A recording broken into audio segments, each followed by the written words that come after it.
4, 3, 2, 1.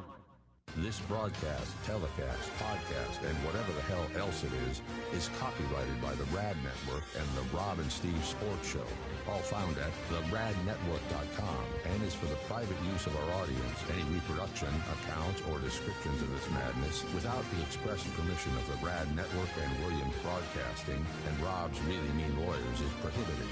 So just don't do it. It's the Rob and Steve Sports Show. Right next to me is saying it. You may hear him. Down goes Frazier. Down goes Frazier. Down goes Frazier. The heavyweight champion is taking the mandatory 8 count. Welcome to 2 hours of sports and nothing but sports. Here comes Chicago. 17 seconds. 17 seconds from Game 7 or from championship number 6. Jordan. Open. Chicago with the lead. Email the show at ras@theradnetwork.com. Here it comes. Oh my goodness.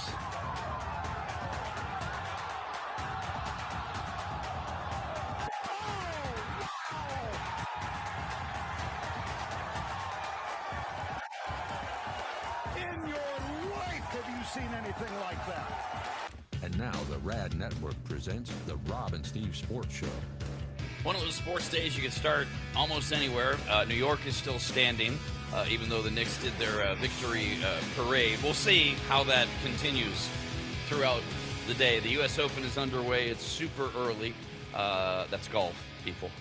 We do have some movement, hockey, NBA, baseball. Yesterday, Steve, we talked about Brendan Sorsby again, and he's declaring for the supplemental draft after the NCAA said, well, first you can't play because you were gambling. Okay, well, then the court said, no, he can play, he just has to sit out the first 2 games. And then you, Steve, said, just go to supplemental draft, and he is. And the idea being, looks like the NFL is going to grant it, and this is all going to move super quickly. Brendan Sorsby was going to be wildly popular, we all were told, for the 2027 draft, but he needed a year. He needed another year of college to really work things out. He would have been one of the big 6 or whatever. So does an NFL team want to take a flyer, take a floater on? As we talked it through yesterday, Steve, you convinced me. Why not?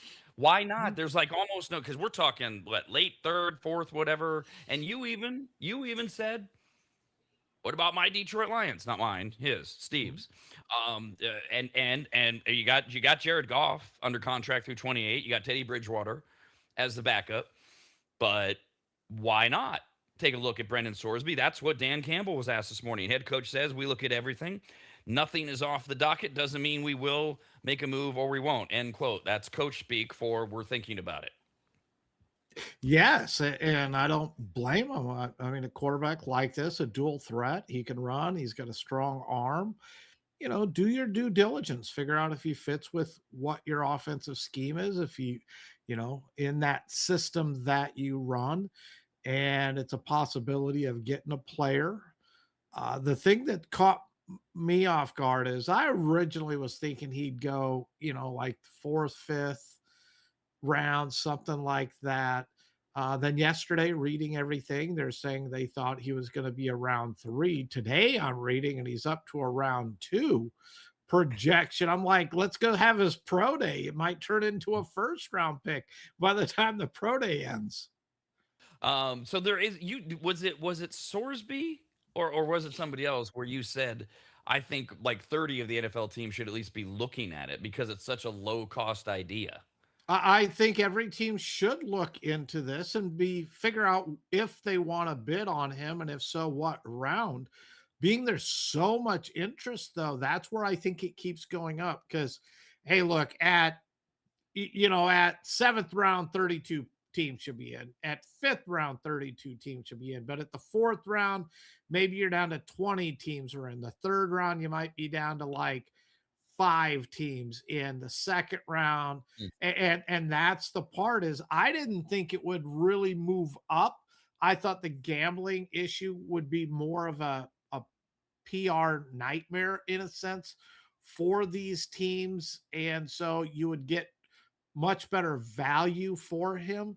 But as we're watching and, and as I continue to read about him, I mean, like I said, there are those that stated that if he was in this last draft, he would have been drafted ahead of Ty Simpson. Well, we saw where he went with the Rams at 13. So is a late second round pick really a bad spot to take a gamble on him?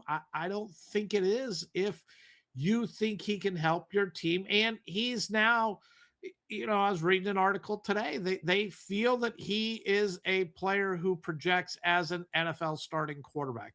Whether or not that transitions into a franchise quarterback is different, but if you think he translates into a starting quarterback, and I'll take the Cardinals. I honestly don't believe the Cardinals took Carson Beck with the thought of he could be a starting quarterback. I think it was one of those, look, we need a quarterback. Maybe he can do something. He's not our long-term answer. He's not going to be our franchise. So I don't, I've never viewed Carson Beck as a starting quarterback. He's got too weak of an arm. And that's one of the teams people keep talking about is the Cardinals. And they're like, look, if the Cardinals take him, he's already ahead of Carson Beck. He is in that second string type quarterback, and it's possible that he'll get starting snaps this year. When we were talking yesterday, this is the first time we really had a chance to project whether or not Sorsby would wind up on an NFL team this year. So we started talking about the PR side of it. I wonder, is there one? Does the public really care? I get the impression that we care, bettors, obviously sports books, cares, but the general public, I wonder how much they care about the PR side of it, even though sports betting is through the roof. I'm trying to figure out where that balance is of people screaming integrity and threatening players, but at the same time, it feels like, well, so we gambled. I mean, we all do it, is an element of this as well. And I think that is part of it. Gambling's legal in what 38 states now, so it's not that big a thing. I don't know if this is a good comparison, but I kind of view it towards uh, marijuana use by professional athletes 8, 10 years ago. We knew it went on. The media would, oh, he got caught with this. And the media kind of makes something of it. I think most of the public just could, you know what? Most of the population does that as well. And now that it's become legalized in, so many states, I think they've kind of overlooked that as well. So if it was only allowed in Nevada, I think there would be more to it, but it's becoming an accepted part of society. And I do think that it matters. I am completely speculating here. This is based entirely on just watching, reading, etc. I do think there's an element with the general public of, hey, he never bet against his team.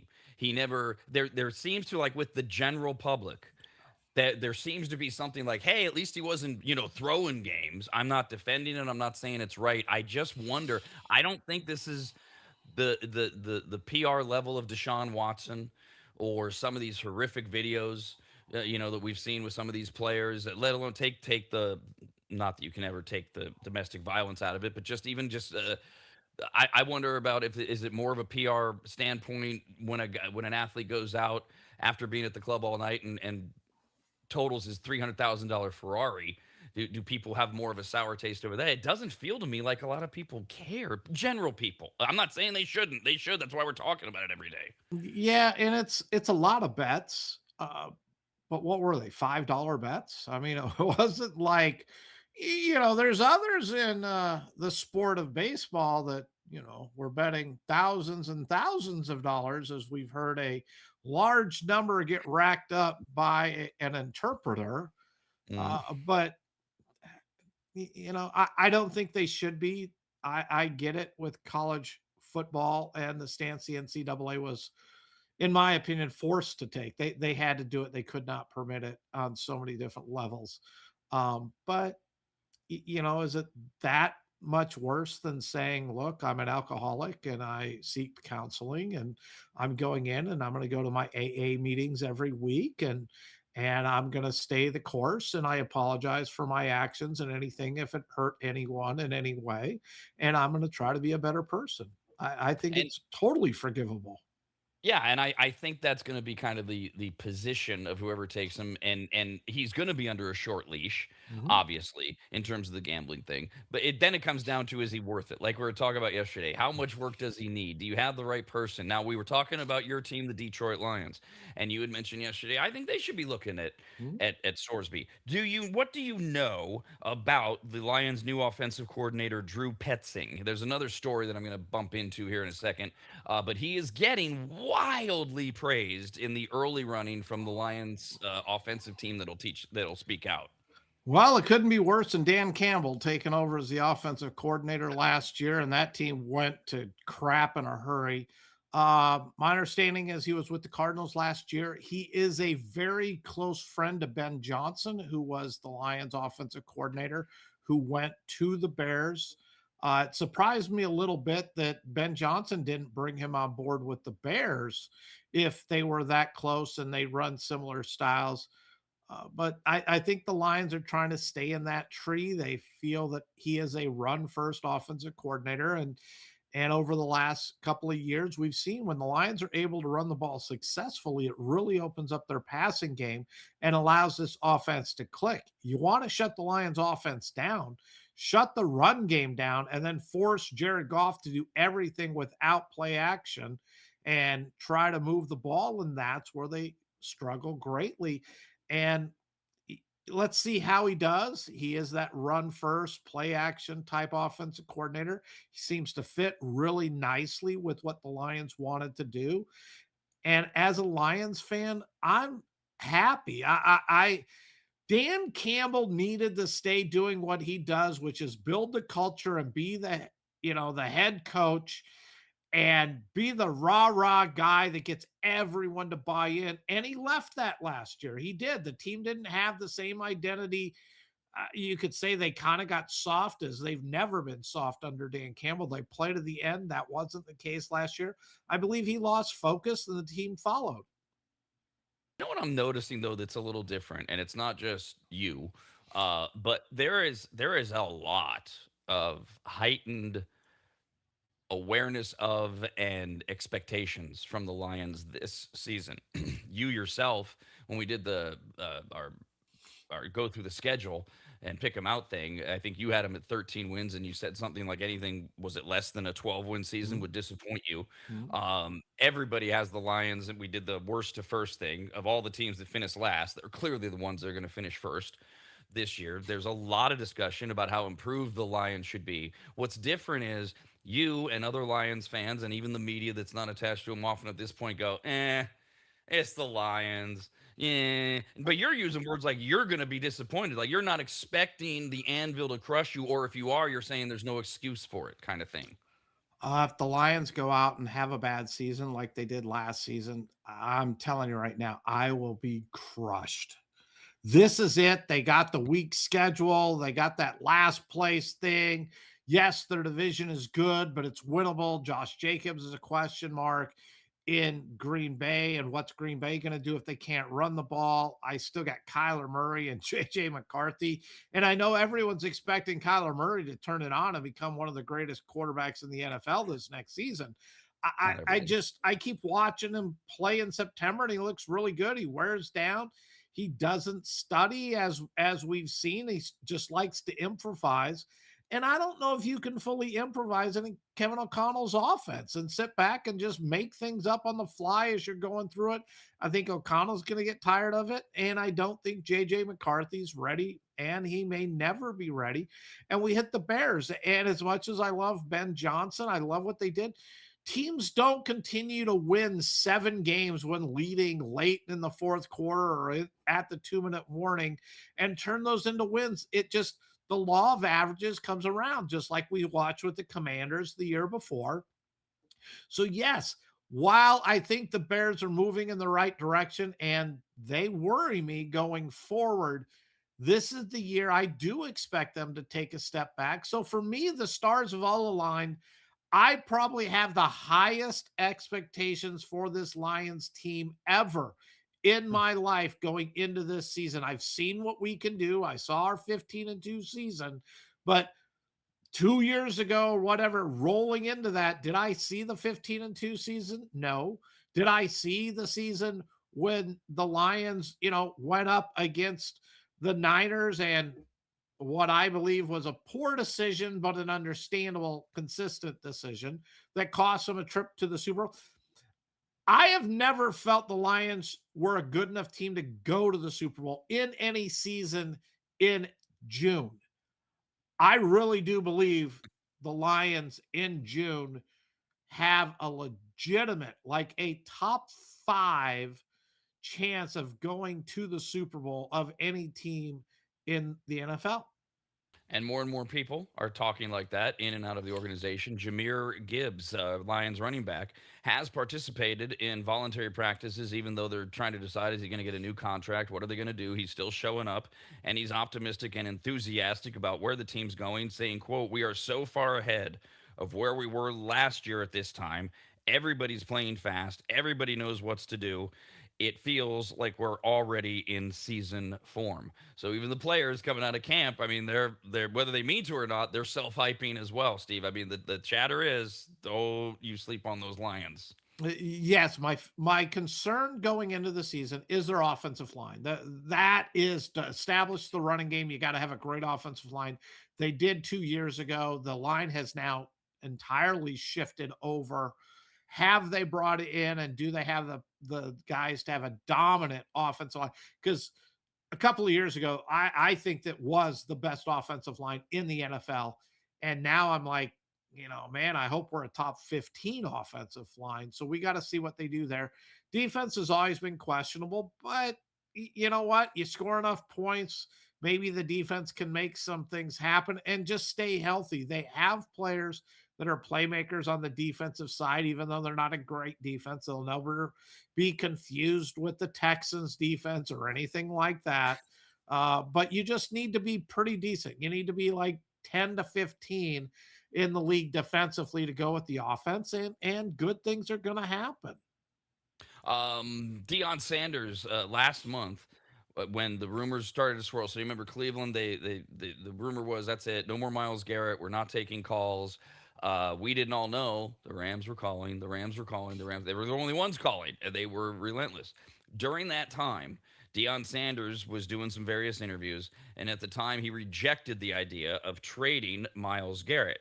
Now that the trade has happened, different tune from Deion, the son, or the father rather, of his all-pro son, Shedeur Sanders, who's on the Cleveland Browns. This is why it's relevant. Before the trade, Deion Sanders said, quote, about trading Miles Garrett, "That don't make no sense to me. That's a once-in-a-lifetime man. There's a once-in-a-lifetime man that you don't see no more. I don't get rid of that unless I get rid of yo mama." This is his actual quote. "Your daddy, your uncle, your cousins, and everybody in a trade for that, because that's a grown man. That's a winner. That's a winner." End quote. That's Deion hyping Miles Garrett. Is a grown man, getting rid of your mama and your daddy and everybody else for him. Now that Garrett was traded, Deion had a different take yesterday. "I'm happy with Mr. Berry, the general manager, and what he's doing. I'm not going to question his direction of what he's bringing to the table." End quote. This was one of the few trades I recall that are a win-win. I think Right. Cleveland with Curse, the draft capital, younger, frees up some cap. So I think that was a great trade. The Rams are sitting. The thing that I'm interested in and going to see where this goes, because Max Crosby was traded to the Ravens for the 2 number 1 picks, and then he didn't pass his physical. Supposedly, they returned him, and everyone's like, "Oh well, Max Crosby, what's he going to get?" and all that. I was reading an article yesterday that says the Niners are in and another team are in, looking at Max Crosby as they'd like to bring him on board. And it falls into that the Raiders aren't going to trade him. Well, look, Cleveland said they weren't going to trade him either. So maybe we need to stay on the phone and we need to push it. Plus, we watched what Miles Garrett got. Maybe we can. So I'm curious to see now if Max Crosby is going to become a hot commodity in the NFL and if the Raiders will trade him prior. And there was a lot of buzz that I was reading on the 49ers. So curious to see if that happens. Now, this curiosity comes from the fact that this story the Miles Garrett thing happened, and so maybe Max Crosby can happen? Is that the impetus behind it? Yes, because of how the Miles Garrett thing happened, where in the past teams would kind of like, yeah, too high of an asking price or whatever. But the Rams went all in, and look what they've done to their defense. Their window is now, let's go get it. And I think they're using the Niners in that same sense, saying, hey, look, the Raiders now, where I think that, maybe we get a first, maybe we don't. There's no chance we get two first. But now, after seeing what Miles Garrett got, maybe the Raiders will be much more open, and teams won't take no for an answer. He's untouchable. We're not trading him. Well, just wear him down. Keep calling him once a week and see if you can ever make something happen. You haven't seen the specifics of what the Niners might send, since, of course, I'm a Niner fan. That's the one that piques my interest, or what somebody might send to get Max Crosby at this point. No, I have not seen where it is, but they said the Niners, and I'm trying to think who the other team, but they did say that there are two teams that are very interested in and seeing if they can obtain Max Crosby. Well, speaking of the Raiders, we have been doing our "you can't hold us to them" predictions based ever since the schedule came out. We've just been plotting our way through, and I was noticing the other night we have actually completed the entire NFC. These are predictions based on schedule that you can't hold us to, because we're going to revisit this when we get to the end of August. So right now it's nothing more than fun, and based on what we know, as the teams are saying they're established, or it looks like they're established. So in the NFC, we've got the playoffs all set and ready to go. The Lions are going to win the NFC North. I've got them at 14-3. Steve has them at 13-4. The Eagles, you want to talk about another easy schedule? When we went through the Eagles, it was like, that's almost as easy as the Lions. We've got the Eagles winning the East at 13-4. The Saints will win the South, and they'll be the only team over 500 at 9-8. Because of scheduling, when we went through them, and the Rams will win the West at 13-4. Nope, that's backwards. We had the Seahawks winning the West at 13-4, and the Rams and the Niners at 12-5. When we did it, which that was that pre Miles Garrett? I think it might have been. I can't remember. I'm going with it was pre Miles Garrett, because I have a hard time believing I got the Seahawks winning the division over the Rams. And that's why this is so great. Who cares? We did it one day. Maybe I even wrote it down wrong, because we do have for the NFC, the Niners, the Seahawks as coming out. So we're gonna get three teams out of the West, or the Niners, Rams. However, we had that, and then the other wild card was the Packers going 12-5. So the NFC, we're done. We're done with the NFC. So we need to just start working our way through the AFC, and we've done the Raiders a few times, but we haven't actually officially cross-referenced it to come up with the AFC West standings like we did for the NFC South, and where everybody's going to flop. Now, the Raiders, last time we did this, Steve, did we get them to 4 wins? I can't remember if we did. You might have. I'm not sure if I did. Because I think we were doing it on our over-under thing, and it was hard for. But now it's not an over-under. Now we've got to actually say, okay, here's what we think. So the Raiders this year, they will open up hosting Miami. Win. Yeah, I think they can win that. Then they go to the Chargers. Loss. They go to the Saints. Loss. They host the Chiefs. Loss. They go to New England. Loss. They host Buffalo. Loss. They host the Rams. Loss. At week 7, we have them 1-6. Then the Vegas Raiders are at the Jets. I gotta give them a win, even though they're riding a 6-game losing streak, going from West Coast to East Coast. It's everything I hate to see, but I'll give them a win just to get to 2. If we're right and they're 1-6, is that where they throw Mendoza in?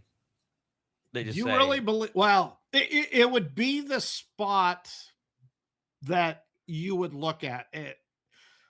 I'm not sure you do, because of where you're going to go from here. I mean, I would sit there and probably just let Kirk Cousins continue because of their next 4 games. I would just look, let's get Kirk Cousins to, 2-9 or whatever it is. So we're going to give them a win at the Jets. The Raiders are going to win at the Jets in week 8. Okay. Then they go to the Niners. Loss. They host the Seahawks. Loss. They go to Denver. Loss. They go to Cleveland. Loss. Really? Okay, let's just give them the win. But see, I got to give them the loss because their next week is the bye week, Yeah, and which they're 2 is and then 10. at 2-10, and that's when you bring Mendoza in for the last 5 games just to get his feet wet. But I'll give you 3-9. We can No, go it's there. no, Oh, it's okay. Yeah, I think 2-10. Yeah, no, I think 2 and 10's fine. And then for those last 5, whether it's Mendoza, Cousins, or who knows, they host the Chargers. Loss. They host the Broncos. Loss. They host the Titans. Let's give them a win, even though I think it's a loss. But Yeah, I think so too. let's They give them go a to win. They go to Arizona. And this is a win because at this point, Mendoza's feeling good. You know, that's his 3rd and 4th game under his belt. He got a couple of wins, and we need to have a bright spot going into next year. And even the next week, because then he finishes up feeling all good by going to Kansas City.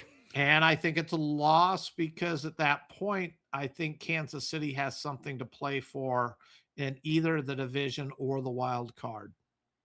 So that puts the Raiders. The Raiders officially, our prediction as of now, not official, is 4-13 for the season. I think I've held firm because I think I You think was so? at 4 wins when you were at 7. Now we had the Raiders losing twice to the Chiefs, who are next up. So we have to know, okay, when the Chiefs play the Raiders, are getting 2 wins. The Chiefs will open the season Monday Night Football. They host the Broncos. Loss. They host in week 2 the Colts. Win. Yeah, they go to Miami. Win. We already gave them the win against Vegas. They've got that early bye week, that week 5 bye week. And then they're back at it the whole. And there was always that speculation. Was that if Mahomes needs it? Is Mahomes going to be ready? Is he going to need the full 4 weeks? So they come back week 6 and they host the Chargers. A win. Andy Reid is great coming off buys. They go to Seattle. There's a game. A loss. They go to Denver. I'm going to give them a win, even though I think that's going to be a really, really tough. Yeah, because I gave them the win at home on Monday. All right. They host the Jets. A win. They go to Atlanta. A win. Chiefs host the Cardinals in week 11. A win. They go to Buffalo. Short week at Buffalo. Buffalo plays them great during the regular season. I'm giving them a loss. That's the Thanksgiving night game. Then they go to the Rams on the following Thursday for Thursday Night Football. So it's a week off Thanksgiving to following Thursday, but they go across the country back to the Rams. I'm going to give them a loss. And they go to Cincinnati. I'm going to give them a win. This is a tough road for the Chiefs here. They host the Patriots. I give them a win. They host the Niners. I'm going to Week 16. give them a loss. And then they go to the Chargers, the Chiefs do. And I'm going to give them a loss. And a win against 7 the losses. Raiders. So Yeah. 10-7? 10-7. 10-7 for the Chiefs. All right, working our way through the AFC West. Next up, the Chargers. They will open the season hosting Arizona. A win. Then they host the Raiders, who we already have losing here, which means the Chargers are winning. The Chargers then go to Buffalo. A loss. And they go to Seattle. A loss. And they host Denver. A win. Then they go to Kansas City. I believe I have that as a win. Let's double check the Chargers and Kansas City. Week 6, we had Kansas City winning that, which means it's a loss for the Chargers. Oh, okay. Okay, loss for the Chargers. Yep, because we had that as a win for the Chiefs. Then they get their bye week. The Chargers do in week 7, also a little early-ish. You like it in 8-10, right? Or is that the last you want it? I really like it 8-10. It needs to be in. I like November. Let me play September, October. Give me a bye in November, and then finish the season. Week 8, the Chargers are back at it, and they are at the Rams. So they're at home at the Rams. A loss. They host Houston. A win. They go to Baltimore. A win. Really? I'd love that. I would love to see Baltimore just this year. They're going to host the Jets in Week 11. A win. Chargers host the Patriots. A win. They go to Tampa Bay. A win. They go to Vegas. A which we already had. win. Yes, that's a win. They host, the Chargers do, the Niners. A loss. That's a Thursday night game. They go to Miami. A win. And then they finish up hosting Kansas City. Jeez. Who we had, that would be a win for them. A win. Because we had the Chiefs losing. And then they go to Denver. A loss. A loss, which puts the Chargers 11-6. I have 11-6 as well for the Oh, Chargers. I was guessing. I Yes. didn't do it in my head, so I was solely guessing. You were absolutely right, 11-6. So we got to do the Broncos, and then we can look at the AFC West as a whole, which we will do after Rob this. and Steve continue next, only on the radnetwork.com.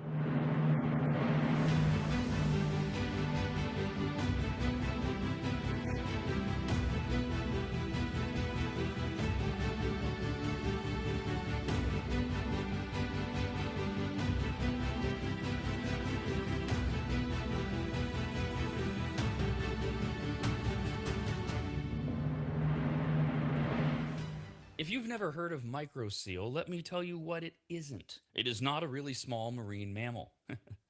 Get it? A microseal? Oh, fine. Just ask AI. AI describes microseal this way with a bunch of AI words. Microseal is a premium, eco-friendly, and biodegradable fabric protection spray that penetrates deep into fibers to provide permanent stain, soil, and sun fade resistance for rugs, furniture, and delicate fabrics. It uses nanotechno blah blah blah and blue blue blue blue blue. What AI is trying to say is that microseal is non-toxic, non-allergenic, safe for pets and children, and although AI doesn't say this, it should, you need to contact longtime maggot Joel from AdvantageSteam.com right now to get him to apply microseal for you. You can even make appointments online at AdvantageSteam.com. We've had microseal for years at Williams Manor, and it treats a lot more than carpets. Microseal protects virtually all fibrous materials, including wool, cotton, silk, suede, leather, and synthetic fabrics. It protects upholstery, carpets, rugs, draperies, and clothing, including wedding dresses. And ladies, you're going to need what? 3 or 4 of those in your lifetime. And it protects against stains, moisture, and UV degradation without changing the texture. Also, if you're an interior designer, Joel has a special program just for you, and all you have to do is say the password, which is what?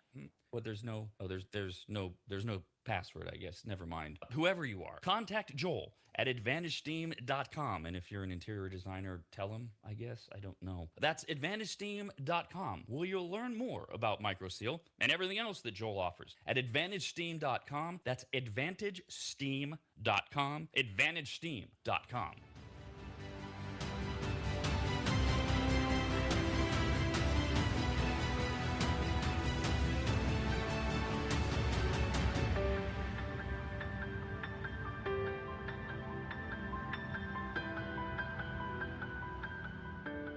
Longtime advertiser Sue Berry, that's Berry with an A, is more important now than ever. Sue and her team have been serving Northern Nevada and the outlying areas for 30 years, and her experience in both commercial and residential lending is vital, as every day we're bombarded with news of interest rates, the market, the economy, and a bunch of other stuff that Sue can actually make sense of while everyone else's eyes glaze over. Now remember, it's Sue Berry with an A, B-A-R-R-Y, SueBerry.com. Most people think berry is spelled like a fruit or Halle Berry, but no, it's Sue Berry with an A, like soul singer Barry White's first name.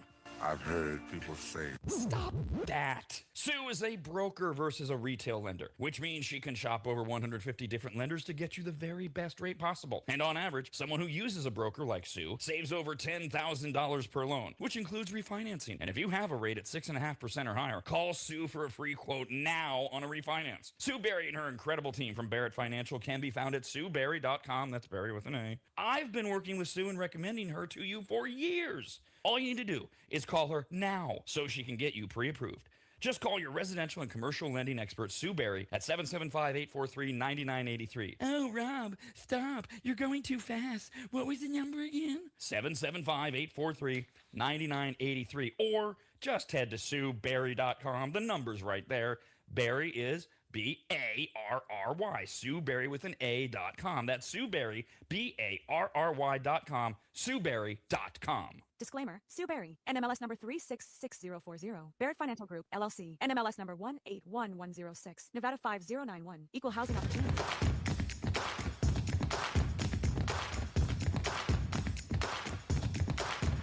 Steve has been running sports books for decades, and Rob spent decades running radio so far into the ground he just created his own network. This is the Rob and Steve Sports Show on the Rad Network. Day one of the U.S. Open at Shinnecock. Rory McIlroy is in first place all by himself at 3 under after 14 holes. Stevens is in the clubhouse at 2 under, where he posted 68 today. Alberg, Keegan Bradley, Ricky Fowler all at 1 under in the early moments of the U.S. Open. It's on all day today and tomorrow on the USA Network. Working our way through the AFC West. This is with the full scheduling. We've been doing this through all the teams, all the divisions. We're done with the NFC when we have a little extra time as we're post-Stanley Cup, post-NBA Finals, and such. We roll out the other divisions. With the AFC West, we've been talking all year about would the Raiders win. Well, I said 7 at first, and then Steve got me down to 5, and they keep winding up at 4. They're at 4-13 is our official for now prediction for the Raiders, which is not our official prediction. That comes later. That's the beauty of this job. We have the Chiefs at 10-7, and we have the Chargers at 11-6. So the only team left to go over the Denver Broncos, who will win both games against Vegas, and they'll split the other ones against the Chiefs and the Chargers. So they're the quicker one for us to finish up. The Denver Broncos, they will win the opening Monday night game when they go to Kansas City, rather. Then they host Jacksonville. Win. They host the Rams. Win. Really? Rams got to lose. Do they? Why did they got to lose? Because I mean, we have them losing. But which, by the way, I can't cross-reference every single thing that we do to go back and see the NFC West. Did we give the Rams the win here or not? So we do. This is the other reason it's not official. We're just going on. Well, it's good you can't go back and refer it because I probably gave the Rams a win there. All right, so officially you're giving the win to the Broncos today, unofficially. Yeah, Yep. okay. Then the Broncos week 4, they are at the 49ers. A loss. So they're going to beat the Rams, but they're in Denver, but they'll lose. Let down because the following week they are at the Chargers. The big win against the Rams. Emotional win. Let down Niners. Let's go play the Chargers. Which they lose. And they lose again. Yes. Then they host Seattle. And they win. And the Broncos go to Arizona. Win. And then we have them losing at home to the Chiefs on Sunday, November 1st. And then they are at Carolina. Win. And the Broncos get that week 10 bye week, maybe the little sweet spot there. They come back and they host the Raiders. They win that one. Win. They go to Pittsburgh. Win. They host Miami. Win. They go to the Jets. Win. They go to the Raiders and beat them. They host Buffalo. Win. That's on Christmas. That's a good one. They are at New England for week 17. A loss. And then they close out against the Chargers, which we would have the Broncos winning based on we gave the loss to the Chargers, which means it looks like the Broncos 13-4. Okay, that's too high. It needs to be give them a loss against the Rams and drop them to 12-5. Yeah, loss against the Rams back here, and that drops them to 12-5.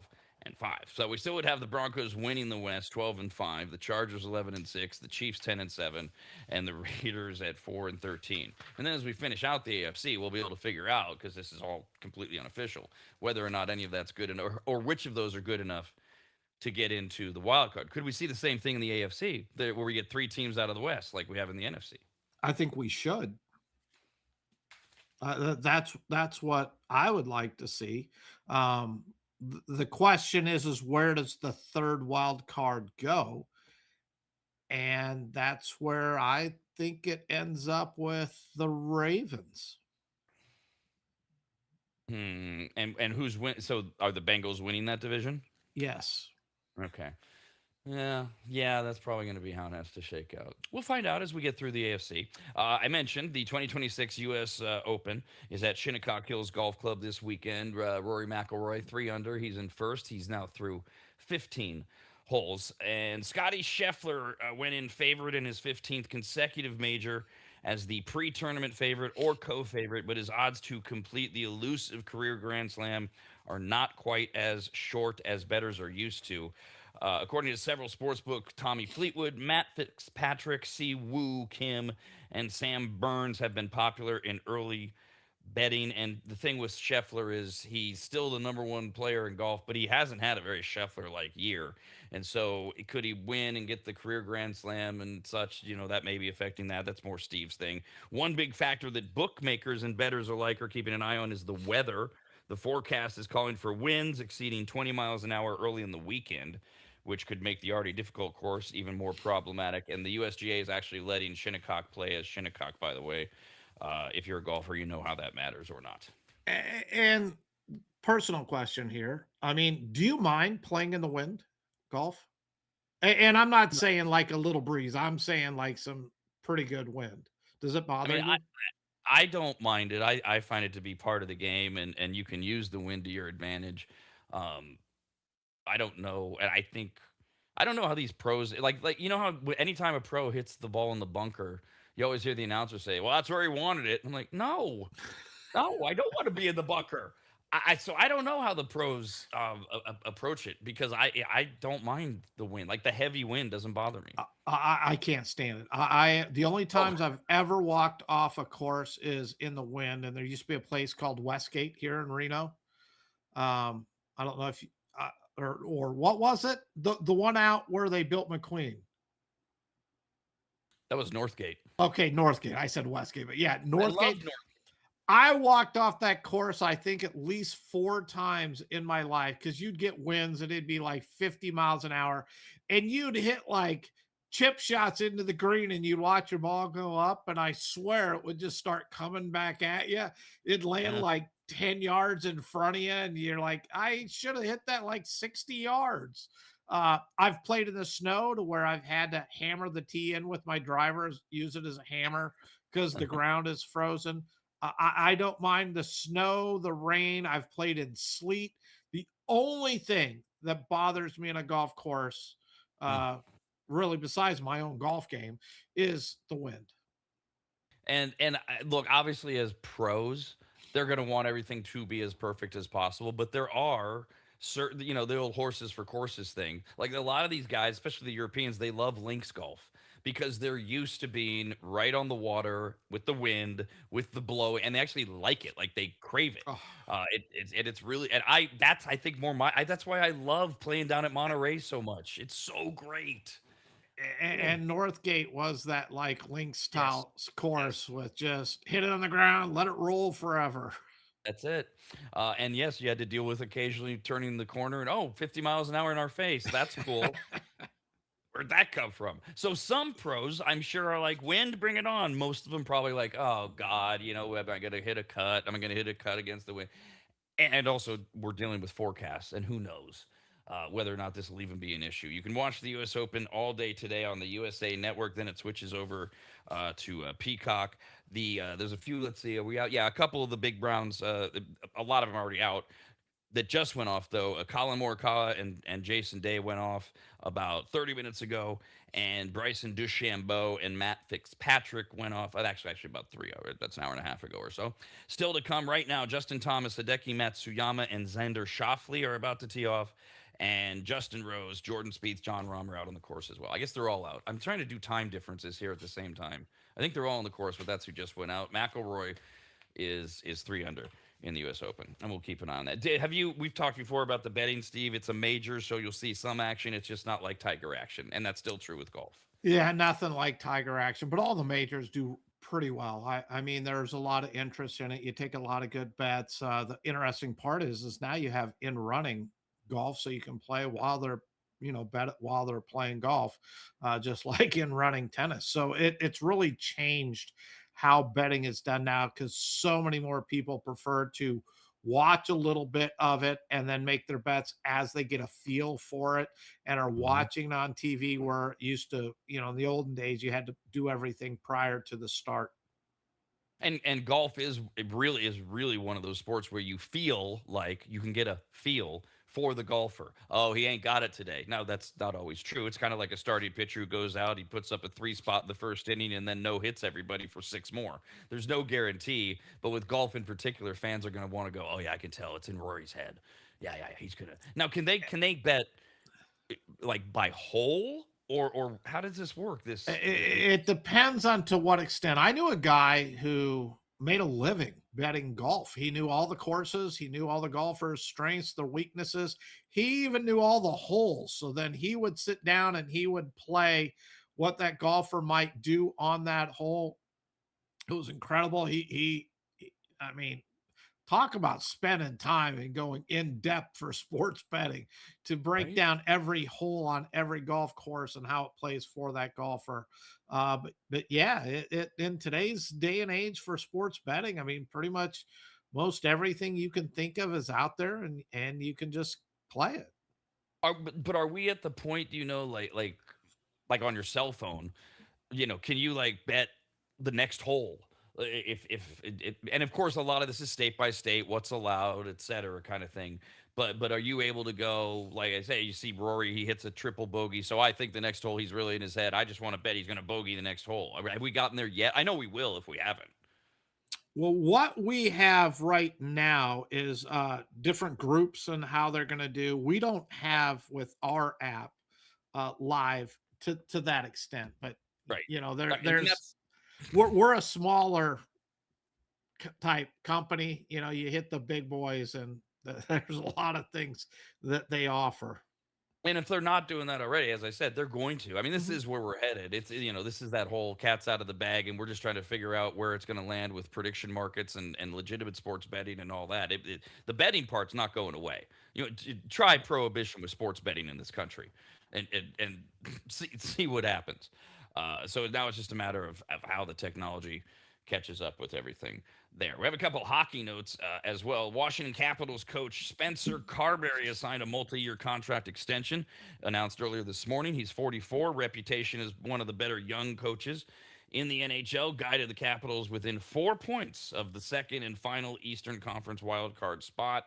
He had Ovechkin, expects to have him again, and Wilson, and yet the Capitals were among the youngest teams in the NHL this season. Good hire or not hire, but good extension rather by Washington, Steve.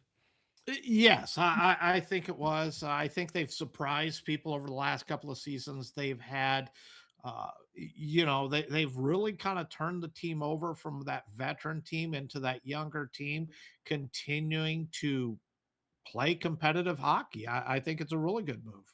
And it is comical, and I hear other people just in passing, like on Sports Center, they make a similar comment. I don't know why we tell you about NHL coaching hires because they're just all going to be fired anyways in the first 3 months. I mean, it's gotten to be that much of a satire of itself because they actually act on the performance very quickly within the NHL. Also, San Jose Sharks traded for a defenseman and changed where they will select in the first round of this month's NHL draft.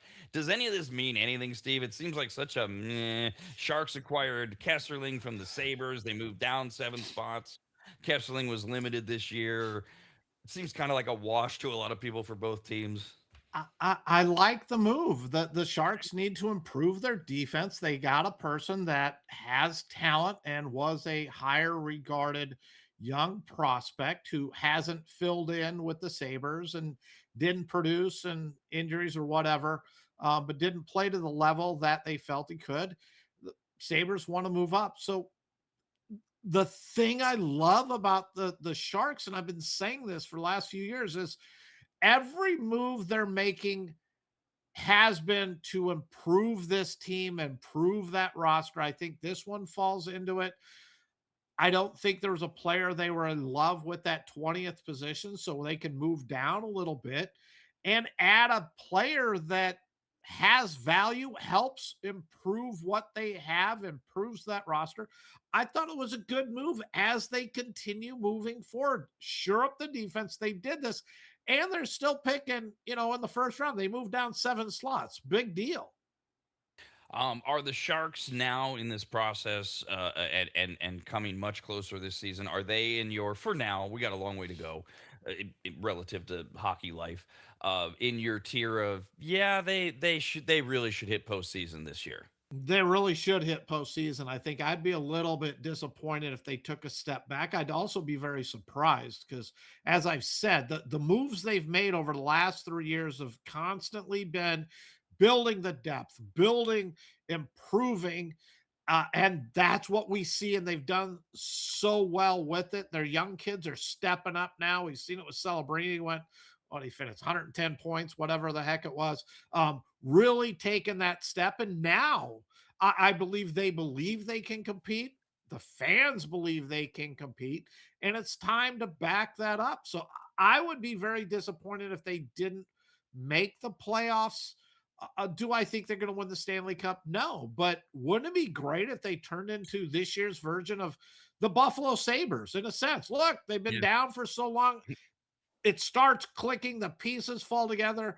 And you and I were riding the Sabres, into the playoffs and all that just because it was such a great story. I think the Sharks would get that same backing as, look, they've been down for quite a while now. Let's make a little run, make a little noise, and see how far they can go.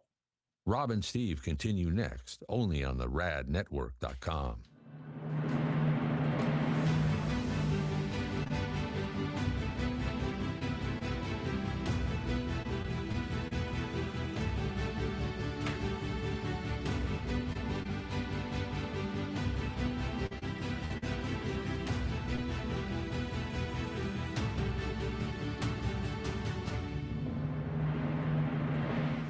Longtime maggots will remember Greg from MAP, M-A-P, as in Maximum Athletic Performance, which guides you to better output through better ingredients, also known as nutrition. Greg has been on the Rad Show many times and will be again, as he simplifies nutrition and helps us all understand what actually works when it comes to fueling our bodies, almost all of which can be found at maptrition.com. Every product is formulated with clinical precision and backed by science and purpose, and maptrition.com has something for every fitness level, even those of us who barely have a fitness level.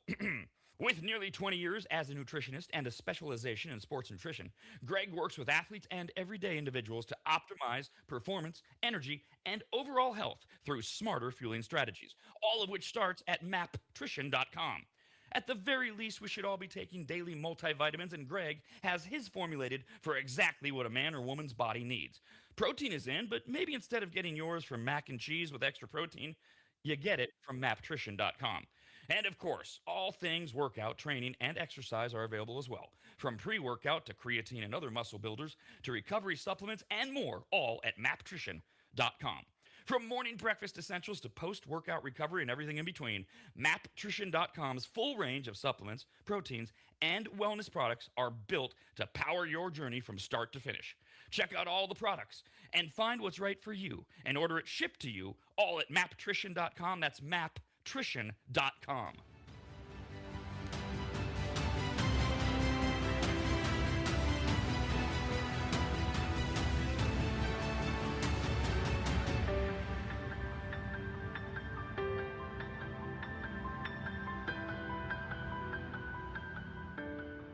If you've never heard of microseal, let me tell you what it isn't. It is not a really small marine mammal. Get it? A micro seal? Oh, fine. Just ask AI. AI describes microseal this way with a bunch of AI words. Microseal is a premium, eco-friendly, and biodegradable fabric protection spray that penetrates deep into fibers to provide permanent stain, soil, and sun fade resistance for rugs, furniture, and delicate fabrics. It uses nanotechno blah blah blah and blue blue blue blue blue. What AI is trying to say is that microseal is non-toxic, non-allergenic, safe for pets and children, and although AI doesn't say this, it should, you need to contact a longtime maggot Joel from AdvantageSteam.com right now to get him to apply MicroSeal for you. You can even make appointments online at AdvantageSteam.com. We've had MicroSeal for years at Williams Manor, and it treats a lot more than carpets. MicroSeal protects virtually all fibrous materials, including wool, cotton, silk, suede, leather, and synthetic fabrics. It protects upholstery, carpets, rugs, draperies, and clothing, including wedding dresses. And ladies, you're going to need what? 3 or 4 of those in your lifetime. And it protects against stains, moisture, and UV degradation without changing the texture. Also, if you're an interior designer, Joel has a special program just for you, and all you have to do is say the password, which is what? What? There's no password, I guess. Never mind. Whoever you are, contact Joel at AdvantageSteam.com. And if you're an interior designer, tell him, I guess. I don't know. That's AdvantageSteam.com, where you'll learn more about MicroSeal and everything else that Joel offers. At AdvantageSteam.com, that's AdvantageSteam.com, AdvantageSteam.com.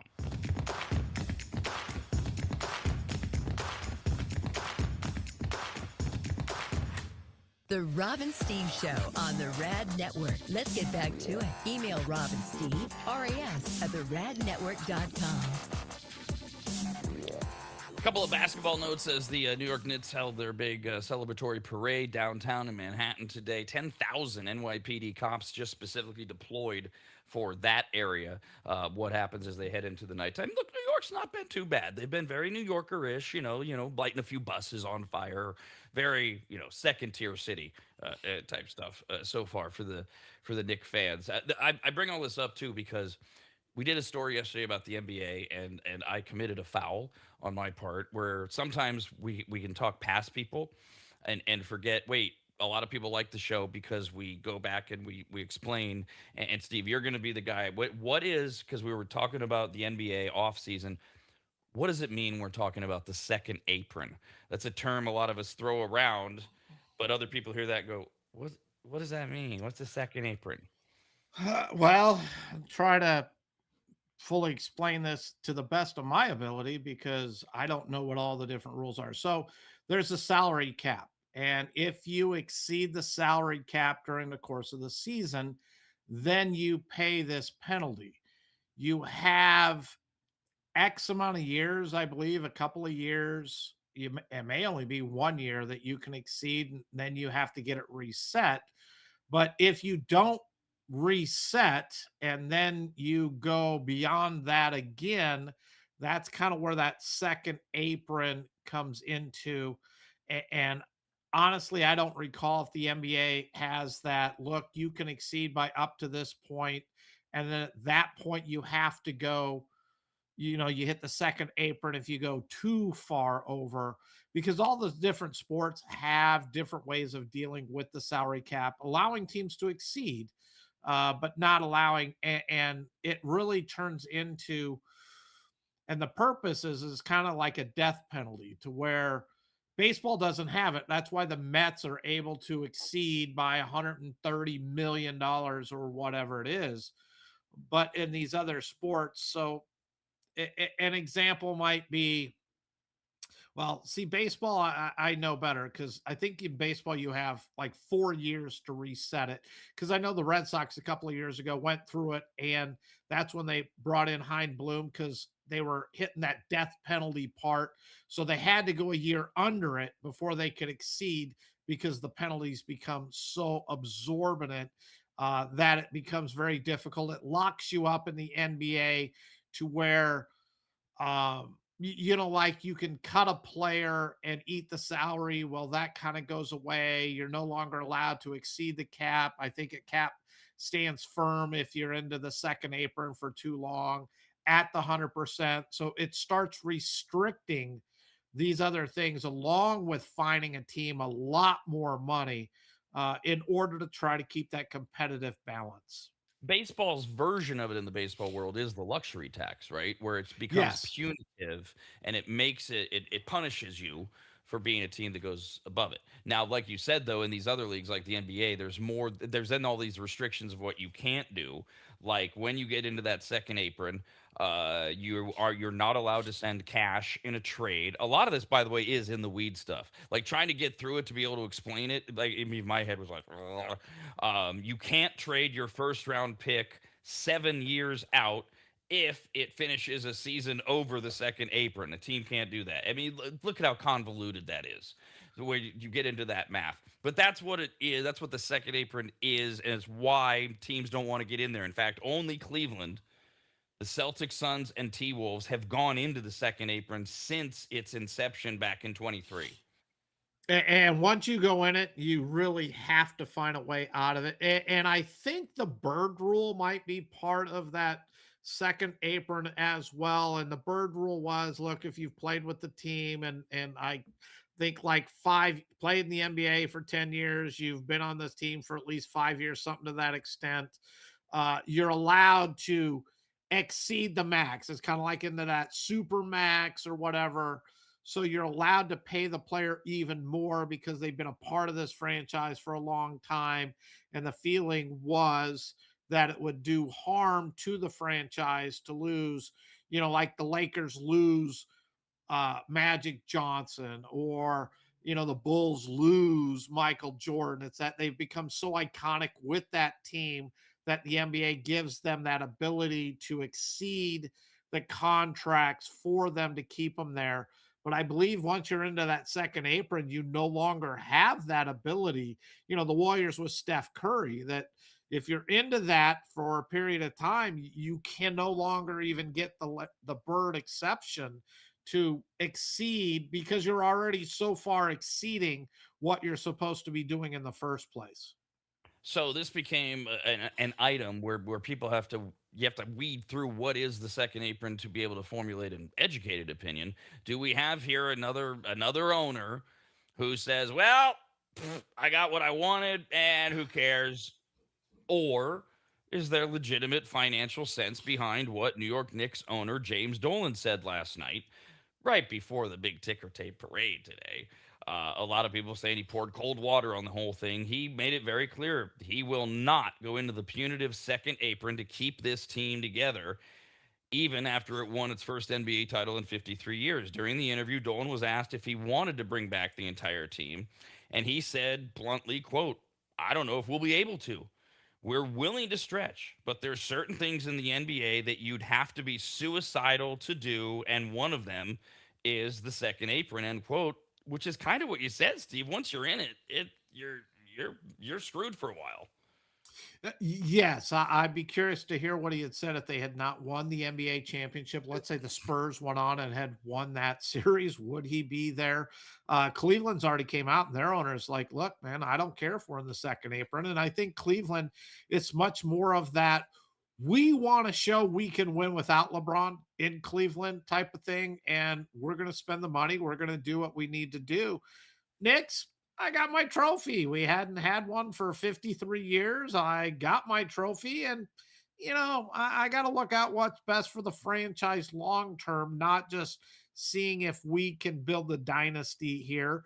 I think this is also like the Celtics. What ended up breaking up the Celtics as well was getting into that second apron. How do we keep the players? Is it worthwhile to hit those different things? And as a fan, you want your owner to, what, let's roll it out there, let's see what we can do. I don't think the Warriors have ever been afraid of the second apron. I think they look at it as, our goal is to win championships, and that's what it takes, we'll do it. But so many of the owners, so where I keep going, that the winning isn't the most important thing. They run it more as a business. And I don't think Dolan would be there. I think the timing was terrible. Say this next week. Don't say it now. Don't, hey, you know what? There's something I got to think about that to find out exactly how we want to address the offseason and what we're going to do. I appreciate all the hard work by my player. He could have answered that so much better and in such a more professional way. But no, he's an owner, and he poured cold water on it. Well, and Dolan is not the overwhelmingly most beloved owner of any sports franchise, but it does show you often can learn a lot from the way and the what of what people say. The fact that he chose to be transparent, always appreciated, but it shows he's already thinking it.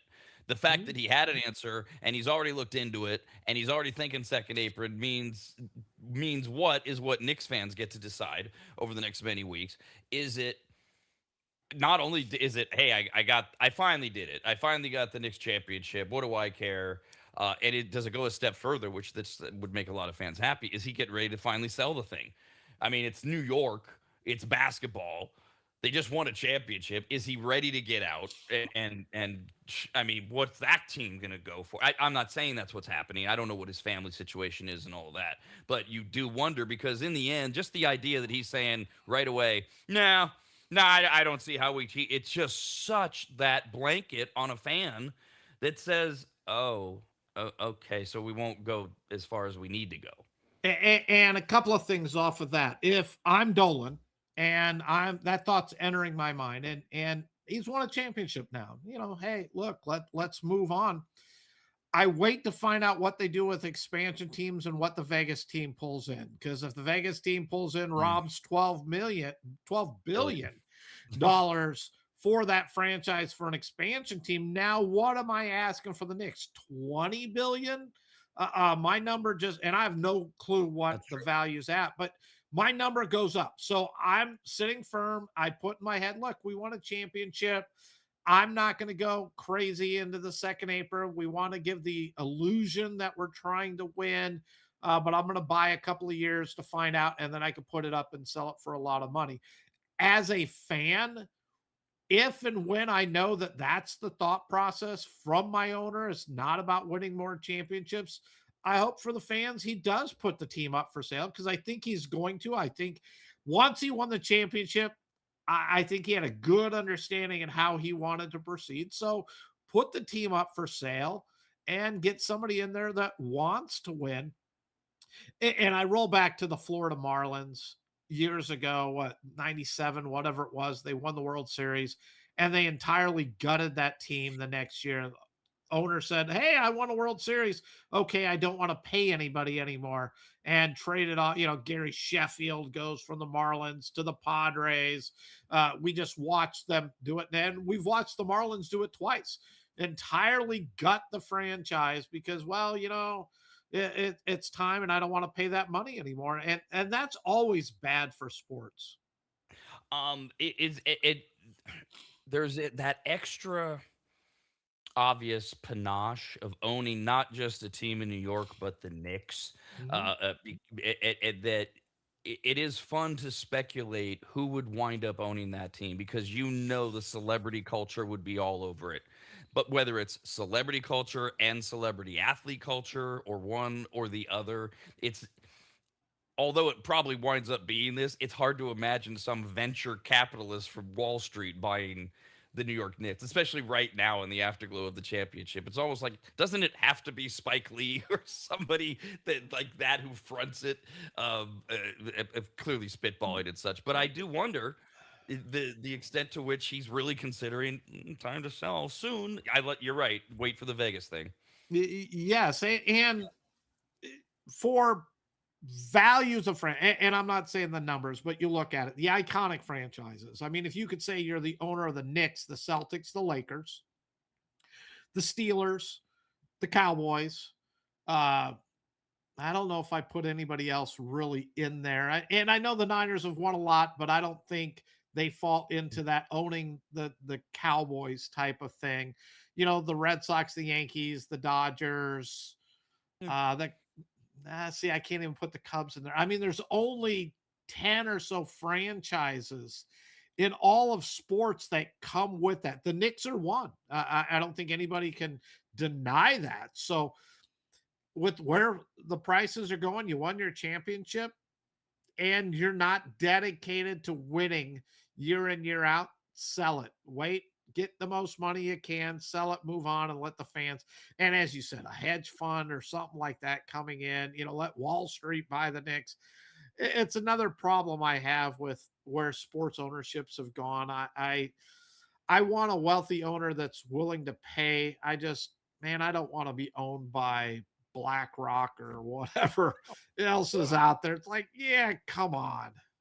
Well, we want to, give the fans what they want. We want Shaq and Charles Barkley to own a team together and report on it every week on the NBA inside the NBA show. And as much as I get credit, I want LeBron James to own a team. I really do. It's one of the things as a fan I would love to see. I would like to see Patrick Mahomes get more ownership into the Chiefs. It'd be great if down the road uh, I love it seeing these athletes move into this role, and I support it and would love to see more of it. Uh, I'd love to see that. I'm hoping LeBron really does. I wish he would listen to what I've been saying, because I'd probably become less critical of him. The and we are seeing more of it. It is happening. It's just we do have to always caution that we make sure it happens in the right way. The conflict of interest crap, not only with Mhm. Brady, but also Aikman. You know, Aikman is getting all these heralding calls for his work with the Dolphins. Well, but yeah, he is still the lead color analyst for ESPN for Monday Night Football. Should he be doing both of those things? How do we protect the integrity of that? Because I'm with you. Look, I love Brady being involved with the Raiders. He's the greatest quarterback of all time. Be involved. I don't care what team you're involved in. He should be. He just shouldn't be also announcing. It's not because he's not a very good announcer. It's just that it's a conflict. Aikman's an amazing announcer. I don't want to lose him. But you got to have the guidelines. That's all. Agreed totally. Speaking of LeBron, more and more the story continue. And by the way, this doesn't mean it's what's going to happen. In fact, usually everybody looks in one direction. It's what's going on over here, the other direction that might wind up. But everybody right now, quote unquote, is on the train. LeBron will return to the Lakers. What that looks like, how does it look? That's what's way up for speculation. But the move now, it's being reported, could also lead to the addition of another familiar face. NBC insider Mark Spears reports that former Cleveland Cavaliers teammate Kevin Love is a potential addition to join, likely to join the Lakers roster this offseason if LeBron also becomes part of the. You're laughing before I even finish the sentence. So I mean, just fine. What? Kevin Love hasn't been relevant in the NBA in what, 5 years? Let I him know. go. As you were saying that, I'm like, let him go to the Warriors. Let's really roll back the team of the 2010, 15, 10 years ago, all the superstars, and let's roll them out there in wheelchairs and let them play together. Yeah, that one caught me off guard. And it's not like Spears is an idiot, so I don't know where he's getting his information, but really. The third member, obviously, of the Lakers' recent big three and emerging star, Austin Reeves, the other noteworthy name to monitor. We've been reporting on not only his stellar play earning him a lucrative contract extension, but it still remains to be seen what type of deal the Lakers put on the table. And then we've got multiple teams, although the Nets, they've said, are out of the running. There are multiple teams that are ready to offer Austin Reeves big money. And it's just a matter of who offers what, when, where, why, and how, and who does he want to play for, basically, and what the Lakers are going to do. And I think there's going to be a lot of suitors to add him to that. I don't know if, you know, everything I read, he really wants to stay with the Lakers, but I don't think he's given the team discount. I think he's going to see what his value is, and he's probably going to end up at the highest bidder with the chance to win a championship. The Brooklyn Nets could be the highest bidder. I don't think he's going to Brooklyn. We were talking yesterday about the Lakers now are basically being run by the Dodgers. Same family, same organization, same team, and we've seen how extraordinary they are with the Dodgers in the front office. And we're speculating, what are they going to do here? Here comes the LeBron thing, etc. Knowing their pedigree, are they, like I feel so many other organizations would be, are they bound entirely by the LeBron thing? Like, does LeBron have to be the domino that falls first? Or does this organization say, no, we're in charge, we're running this, we're just going to start moving forward? And if LeBron fits, he does or he doesn't. But this is what we're going to do. Because I think most other teams, it would be LeBron goes first. And I'm not sure this organization wants to do that anymore.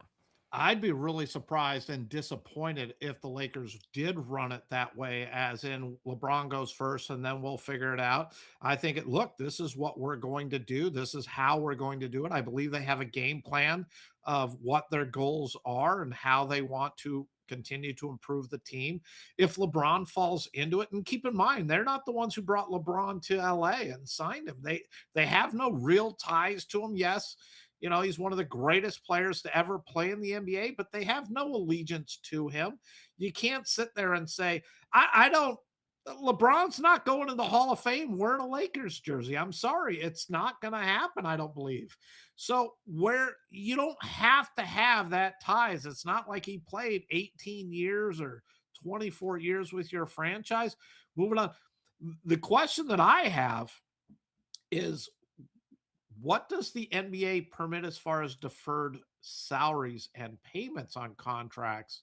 And does the NBA have to worry? Because if I'm the Dodgers, this is what I did to baseball. Why am I not saying, look, I'm going to bring in this free agent and I'm going to defer this amount of money? We've already seen they're willing to take on $1 billion in deferred payments.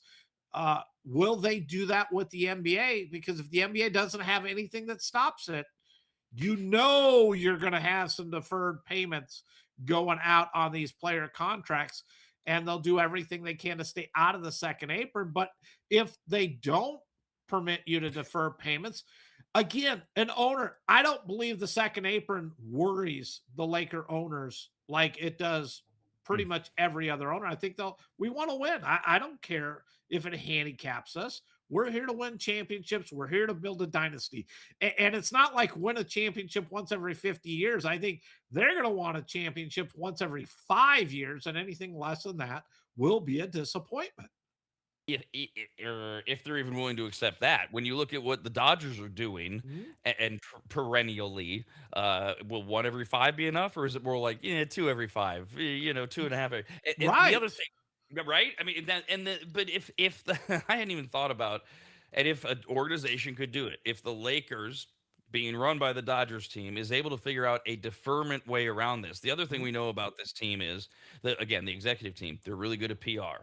They would know it is actually in the Lakers' best interest to figure out a way PR wise to keep LeBron and work him into a team and keep LeBron happy. But maybe is there a way to do all that and put the better team on the court? Because it becomes fascinating if they could keep LeBron financially healthy and all that, and then still be able to go after, I don't know, who fits in. Because you could open up everything. Because you're right, they're the only team that wouldn't be worried about the second apron. And even if they do go, well, screw it, we'll let LeBron go. That I had not thought about that at all, Steve. Wow. I don't think they can work it with LeBron. LeBron, too great of a player, has played too long. He's deteriorating in his skill set. Yes, he is still dominating when he's on the court. He really is, but he's wearing down. And even this year, he did it, but we heard a lot of noise with, I've never been the third before. I've never accepted this role. I'm not used to doing this. If they're going to go that route, is he going to be the 3? Is he going to be the 4th? Is he going to have to turn into the 6th man off the bench? I don't see LeBron accepting that.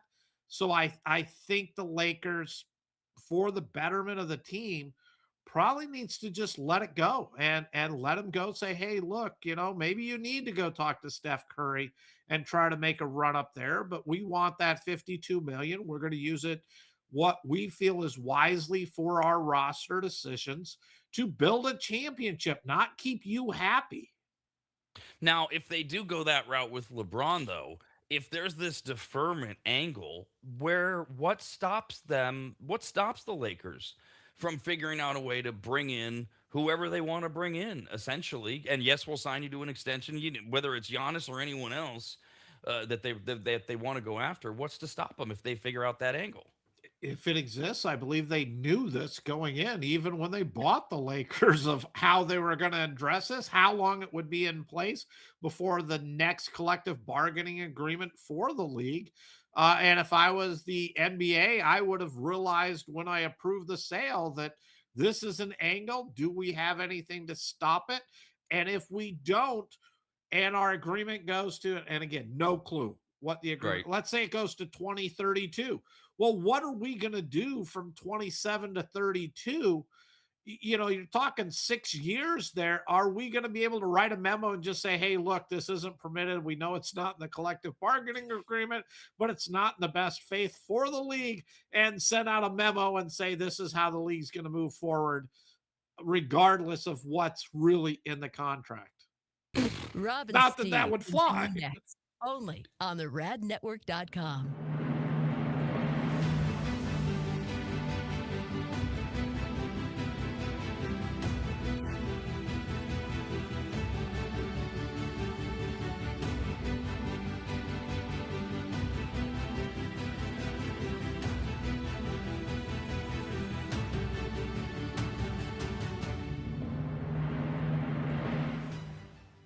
The first time Corey walked into my home, I came around the corner, extended my right hand to shake it, and said to him, "Wow, you're big." And that would be Corey from QuickDumpsters.com. Quick is spelled wrong intentionally. Quick, Q-U-I-K Dumpsters.com. That's QuickDumpsters.com. Corey's yet another maggot launching his own locally owned and operated business, and boy, did I need him, and really we all do. Things pile up, you get frustrated, you keep saying, "We need to make a dump run." Pretty soon it's more than a dump run, and now you need to rent a truck or have one of those ugly upside down box cars parked in front of your house that you fill up yourself. Or you do like I did, you call Corey at QuickDumpsters.com. In my case, my house had fallen into complete disarray as my late wife Christina had lost her 2-year battle with congestive heart failure, and amongst the many things left were gathering her things and finding what to donate, what had to just go in that pile of stuff where we were both going, why did we ever buy this? And it all could have been so overwhelming had Corey not just walked in, taken charge, and removed dozens of boxes of total junk, unusable dog kennels, desks that were falling apart, a worthless old smoker that couldn't be fixed, bag after bag of crap, and I can't remember what else. He was quick, spelled wrong, Q-U-I-K, quiet and clean. Well, he wasn't clean. I mean, he was. But I'm not commenting on his hygiene. I meant that his work was clean. He swept everything when he was done, and the house looked like he'd never even been there. Corey's the real deal, and I couldn't be more proud and happy to call him a brand new advertiser. His story is incredible, his dedication unmatched, and his motivation to succeed larger than he is, and that's saying something. Quotes are free. You don't even have to have them over to your house. Just send him some pics or videos, and you'll get your price, schedule your day and time, and watch someone else get that junk out of your house. Go to QuickDumpsters.com. Quick, Q-U-I-K, Dumpsters.com. Quick, Q-U-I-K, Dumpsters.com.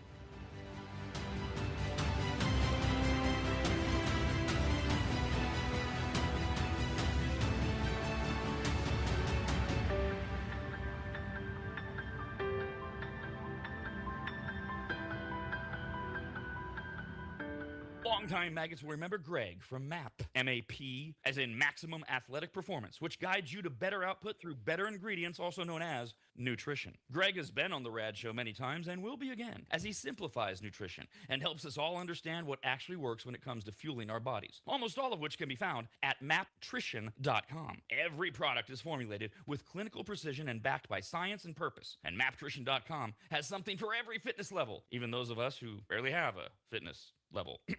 With nearly 20 years as a nutritionist and a specialization in sports nutrition, Greg works with athletes and everyday individuals to optimize performance, energy, and overall health through smarter fueling strategies, all of which starts at maptrition.com. At the very least, we should all be taking daily multivitamins, and Greg has his formulated for exactly what a man or woman's body needs. Protein is in, but maybe instead of getting yours from mac and cheese with extra protein, you get it from maptrition.com. And of course, all things workout, training, and exercise are available as well. From pre-workout to creatine and other muscle builders to recovery supplements and more, all at maptrition.com. From morning breakfast essentials to post-workout recovery and everything in between, maptrition.com's full range of supplements, proteins, and wellness products are built to power your journey from start to finish. Check out all the products and find what's right for you and order it shipped to you all at maptrition.com. That's maptrition.com.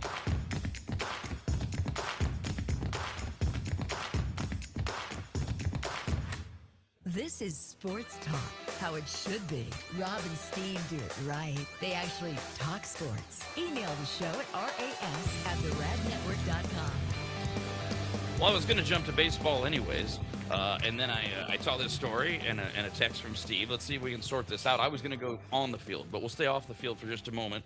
Major League Baseball has proposed widespread changes to its amateur entry system that would cut annual signing bonuses by more than $150 million annually, make high school players ineligible for the domestic draft, and institute an international draft. The proposal made at a collective bargaining meeting with the MLB Players Association on today called for the domestic draft to be shortened and bonuses to be halved. And it goes on and on with various items, Steve, but the text you sent me about it was MLB owners starting up the negotiating machine. So this is not something that in its own headline space you see and go, oh, this has to do with Major League Baseball and a pending lockout, but you say that's exactly what this is. I think this has to do with the impending lockout. We all know they got to restructure the whole thing. They have to agree on the salary cap, uh, and nothing else matters until they reach that point. So I'm glad to see baseball starting to go out there and just start throwing things out there. Look, we're going to take this away. We're taking this away, and hopefully it moves the negotiations forward, makes the players realize, look, the owners are trying to take everything for us. Even if they say they're trying to just not play next year, it's got to get them thinking. I saw that we're not going to let high schoolers sign or get drafted till they're 20. I mean, come on, where's the Robin Yount story? Starting at 18 years old. That's part of baseball history. The international part. I've never fully understood why they don't open it up like the NBA and just say, look, man, everybody, you're a free agent if you don't get drafted, but it's no longer a international draft or pool and all that stuff. You go into the regular draft just like everybody else. It's now worldwide, not just the Americans that go into that. And if you're not in the USA, you fall under the different category and go that route. So I love the fact that they're just now we're taking everything away. We're cutting everything and trying to force the players to at least move forward with negotiating and having them throw some ideas out there too. The amateur entry plan does come right after MLB's initial proposal to institute a salary cap system to govern the game, which players vehemently opposed, and they likewise chafed at today's amateur proposal. The most pertinent elements of it include a minimum draft age, as Steve mentioned, of 20 for domestic players, raising the minimum age for international players from 16 to 18, the ability to trade all draft picks, but only for the following draft. And there's bullet point after bullet point after bullet point. The MLB Association, Players Association, says players will lose $1 billion over the course of the next 5 years compared to the current system. While the current international system signing system opens each January, the first draft the league proposed would take place in late 27 or 28, whatever that has to do with everything. So you might like that the owners are trying. The players say, no, we don't like it at all. And the That's what. players just have to give them the salary cap. And then look, there's going to be no more international draft at all. Everyone's a free agent. There's no limits on signing bonuses. We can draft anybody, 18 and older for baseball. That's what the players have to do is give in on the salary cap, but now let's ask for everything in return. And I think the owners are being smart. They're out in front of it saying, look, we're taking all of this away. And so that way the players can't say, look, there's these 25 issues and we want them all our way. The owners are saying there's 100 issues now. We'll give you 70 of them, but we're going to keep 30 of them ourselves because we're not going to give you all 100. So I think the owners are being smart in going out with this right now. I just find it comical as a fan sitting here expecting for the cancellation of next season. Yeah, I do like though, as you said, and as I said when this all started, as it's good that they're talking, and I like that they're both talking and they're talking publicly. It's fine that for now the MLB says, "Here's our next idea," and the players swat it away. At least they're both looking at it, talking, commenting. That's better than we're not going to do anything until November 30th, and then it just all turns into a lockout. For now, we'll see. Yes, because as long as they're talking, I have some hope that we might have part or a part of next season. If they weren't talking and they were doing nothing, I'd say we got no chance because, as you said, they're just pushing this as far down the road as they possibly can before they start the tough negotiations. Start it now, start it early, and just start throwing things against the wall to try to keep the communication going. Yesterday, I got a text in the afternoon from Steve, and I don't remember the time or the timing or anything, but the text was basically Otani is still hurt or Otani's hurt again, or and I saw the text. I was in the middle of something else, and I started to think, and I went, "Wait a minute, are they playing already? Has he been scratched? Where is this coming from?" Whatever the TikTok of the whole thing was, after being virtually untouchable in his first 9 appearances of the season, the pitcher Shohei Ohtani, according to the media, is mired in a two-start funk on the mound. It's all falling apart, kids. Remember, he went 0 for 18 as a batter, and he's fine now. But now he's had these two funky starts on the mound. Ohtani, who gave up 1 or no runs in 8 of his first 9 starts, gave up more runs in 1 inning, 4 yesterday, than he did in his first 5 starts. And rather than praise that, we're going to take it away from him by saying, "You suck now." He has a pair of nagging physical injuries that have to be monitored. He was peppered with 4 singles, a double, and a walk as the Tampa Bay Rays batted around in the 5th inning. After the inning, cameras caught small traces of blood on his pants from the middle finger on his pitching hand, although Ohtani came out to pitch a scoreless 6th and even served as pinch hitter in the bottom of the inning. And he did wind up as the winning pitcher after Freddie Freeman clubbed a go-ahead 2-run homer in the bottom of the 9th.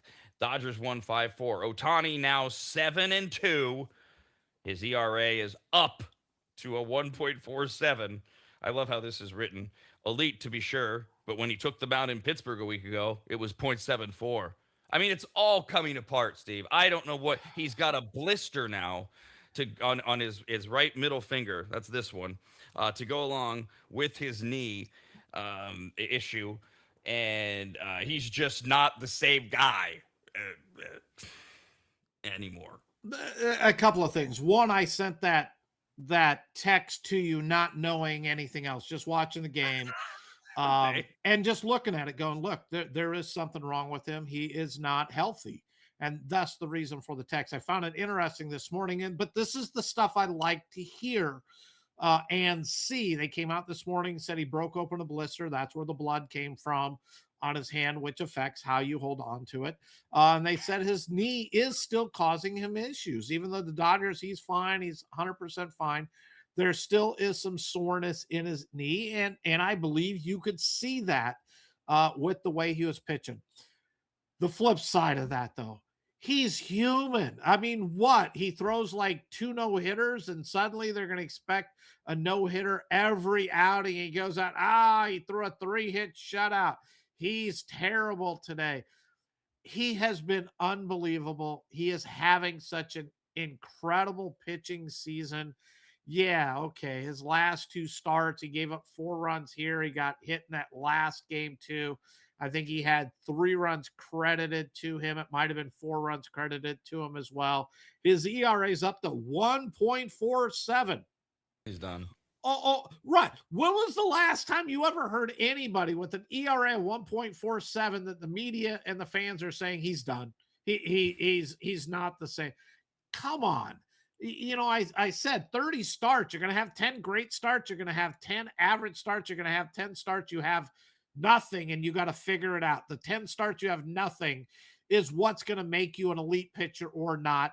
He is an elite pitcher because when he has nothing, he still gives his team a chance to win. We watch that, but to expect him to be perfection every time out just isn't, it's not even the universe for being realistic. So the Dodgers at this point are 9 games up on the Padres, 9.5 on the Diamondbacks. As you look at the National League West and kind of look at where everything's starting to set up, and who should or shouldn't be looking at playoff runs and things like that. We also have first-on-first matchups continuing in the American League. We've been talking about the surging New York Yankees, another big inning yesterday to beat the White Sox 10-5. This is their 4th straight win for the Yankees, and they won for the 9th time in 13 games since losing Aaron Judge indefinitely to that fractured right rib, and they now have their largest lead atop the AL East by moving 3.5 games ahead of Tampa Bay. So they don't have Aaron Judge, and historically that's a big deal, Steve, when you look at starting in 2017 with Aaron Judge. They're way outperforming that. They continue to get their pitching back with Cole and Rodon. We assume that Schlittler is not like Otani and he's just completely done, because Otani's career is clearly over. We've established that. Schlittler had that one bad outing, so who knows? Are the Yankees, because we've been saying it's good, the Rays are going to stay there, but are the Yankees pulling yet? Are they really starting to pull away already?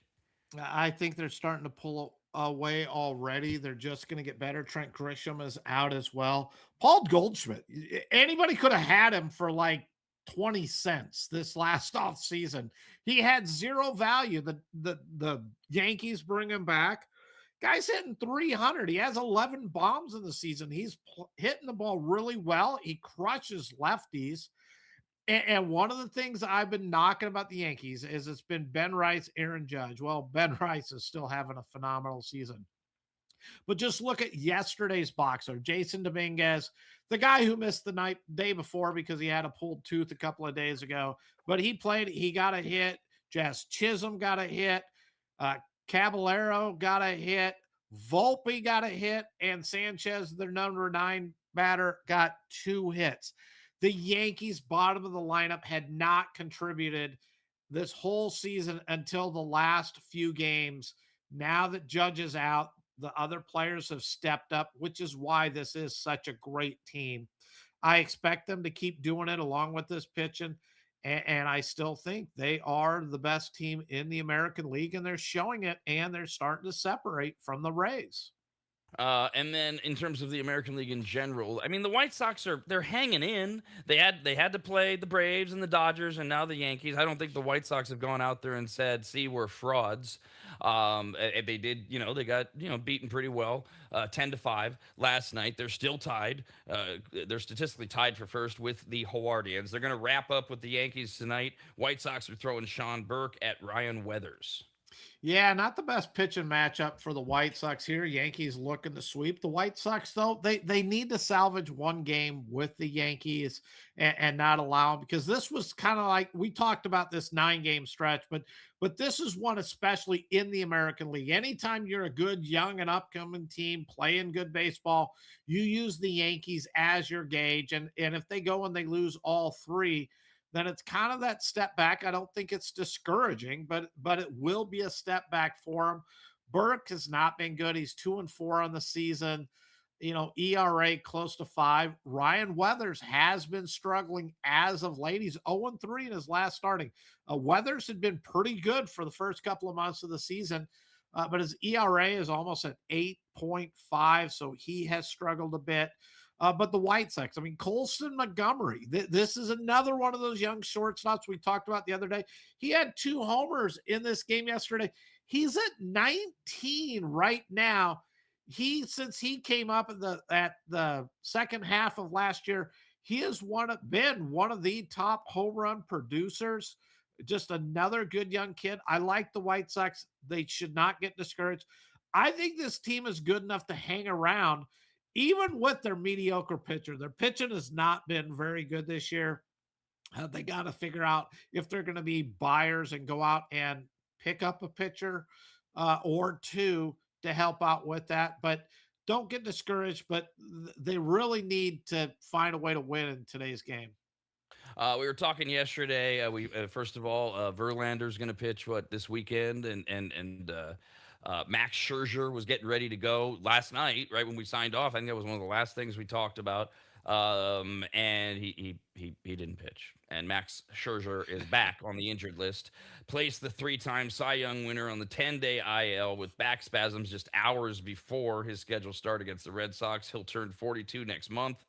Spent more than 6 weeks on the IL this season with right forearm tendonitis. Returned last week, gave up 5 runs and 3 1/3 in what became his 7-4 loss. He's got this 1-year, $3 million deal, Steve. And God, right before he's supposed to pitch, they put him back on the IL. We were talking yesterday. Are he and Verlander limping out? And we'll see what Verlander comes with. This is not how I wanted to see Scherzer go out. No, me either. And I know, hey, 1 year, $3 million. Maybe he gets 8 starts for the season, so it's pretty good money. I just don't think he needs the money that bad at this point. And uh, yeah, I still think he's a Hall of Famer, but it's not. I don't want to remember his last 2 or 3 seasons as, as bad as it's been and as injured as he's been. And he was originally scratched, and I don't remember exactly what you said, but it was for back spasms. So Right. he has back spasms, and he goes on the 10-day IL. I mean, Right. that's a day-to-day type of thing. He's already back on the IL. Maybe Toronto's just kind of moving on, saying, look, man, you can't even make it out here for one. Let's just kind of, look, at the All-Star break, we'll figure out if we're going to continue this experiment. We mentioned that the White Sox remain in that statistical dead first tie in the American League Central with the Cleveland Guardians. And Cleveland outfielder Chase DeLauter has been placed on the 10-day injured list because of a fractured rib on the right side. He collided with the outfield wall on Saturday, batting 263, 337 on base percentage, 7 homers, 34 RBIs, 66 games with the Cleveland in this dogfight with the White Sox. Steve, big deal on the injury side for Cleveland. Big deal. Chase DeLauter is one of their kids that's really making this team go. And for him to go out, Jose Ramirez now is out for 5 to 7 weeks. We're starting to question, where are the Guardians going to get their offense going? Going to have to get it done by pitching. They're losing today, right now, in the top of the sixth. They're losing to Milwaukee 2-1. They're about to get swept in that series. But DeLauter has been a big part of this team and that youth movement with Bazana as well, who came up as the second baseman. They just need his energy to go along with his bat too. Meanwhile, we jump over to the A's and the Pirates, where Pittsburgh romped to a 12-4 victory last night over the A's. Pittsburgh's first 4 batters reached safely against Aaron Savali, and it was quickly 3-0. Savali gave up 6 runs and 9 hits and 3+ innings. What was it, around the 70 pitch mark? Kotze pulled him. The idea being, look, we got to get him out there, get him some more work. It was never a game watching it, but we're actually we'll start with the Pirates. They're gonna begin a 3-game series tomorrow in Colorado, Steve, and they're in that spot. They're 9 games back in the National League Central, but are they looking at that wild card thing where right now they're a game out of the wild card, but they got to go through 5 teams? Because there's a 3-way tie for the 3rd wild card spot in the National League right now today. The Padres, the Nationals, the Cubs. Diamondbacks are a half game back. Pirates are a full game back. The Pirates are already, allegedly, they're showing they're building for the future, whether or not they can keep paying for it. I think we've agreed they need to be proactive buyers if they can and believe that they're in this thing. I think they have to be buyers. I don't think they have a choice here.